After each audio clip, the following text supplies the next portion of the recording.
ರಾಮಾಯಣದ ಕತೆ. ಹನುಮಂತನ ಅಮರಭಕ್ತಿ. ಶ್ರೀರಾಮನ ಕೊನೆಯ ವರ.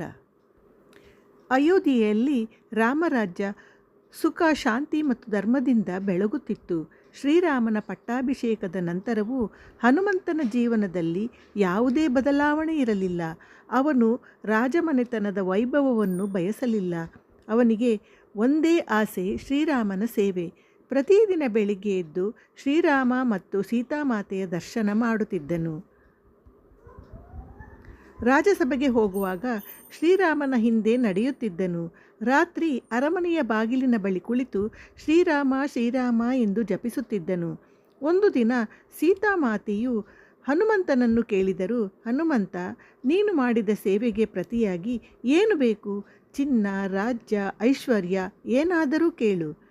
ಹನುಮಂತನು ವಿನಯದಿಂದ ನಗುತ್ತಾ ಉತ್ತರಿಸಿದನು, ಅಮ್ಮ, ನನಗೆ ಇವು ಯಾವುದೂ ಬೇಡ.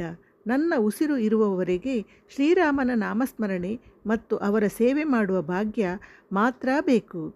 ಈ ಮಾತನ್ನು ಕೇಳಿ ಶ್ರೀರಾಮನ ಕಣ್ಣುಗಳು ಭಾವನಾತ್ಮಕವಾದವು. ಶ್ರೀರಾಮನು ಹನುಮಂತನನ್ನು ಹತ್ತಿರಕ್ಕೆ ಕರೆದು ಹೇಳಿದರು, ಹನುಮಂತ, ಈ ಲೋಕದಲ್ಲಿ ನನ್ನ ಕತೆ ಇರುವವರೆಗೆ ನೀನು ಜೀವಂತವಾಗಿರು. ನನ್ನ ಭಕ್ತರನ್ನು ರಕ್ಷಿಸು. ಅವರು ನನ್ನನ್ನು ಭಕ್ತಿಯಿಂದ ಸ್ಮರಿಸಿದಾಗ ನೀನು ಅವರ ಬಳಿ ಇರಬೇಕು. ಮುಂದೆ ಶ್ರೀರಾಮನು ಹೇಳಿದರು, ನಿನ್ನ ಹೆಸರು ನನ್ನ ಹೆಸರಿನ ಜೊತೆಗೆ ಸದಾಕಾಲ ಪೂಜಿಸಲ್ಪಡುತ್ತದೆ. ನಿನ್ನ ಭಕ್ತಿಗೆ ಅಂತ್ಯವಿಲ್ಲ.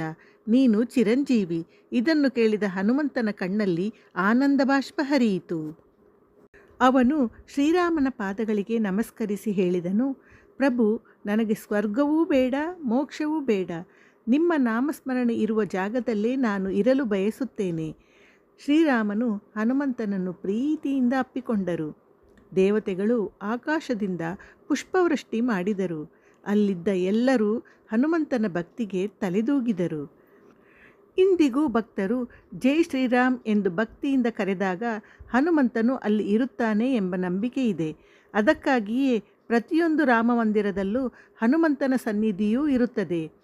ಅವರು ಕೇವಲ ವಾನರ ವೀರರಲ್ಲ, ಭಕ್ತಿ, ವಿನಯ ಮತ್ತು ನಿಸ್ವಾರ್ಥ ಸೇವೆಯ ಶಾಶ್ವತ ಪ್ರತೀಕ.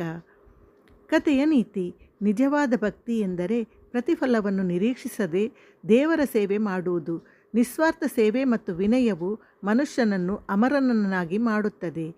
ಈ ಕಥೆಯು ನಿಮಗೆ ಇಷ್ಟವಾಗಿದ್ದರೆ ದಯವಿಟ್ಟು ನಮ್ಮ ಚಾನಲನ್ನು ಲೈಕ್ ಮಾಡಿ, ಶೇರ್ ಮಾಡಿ, ಸಬ್ಸ್ಕ್ರೈಬ್ ಮಾಡಿ ಪ್ರೋತ್ಸಾಹಿಸಿ. ಧನ್ಯವಾದಗಳು. ಜೈ ಶ್ರೀರಾಮ್. ಜೈ ಹನುಮಾನ್.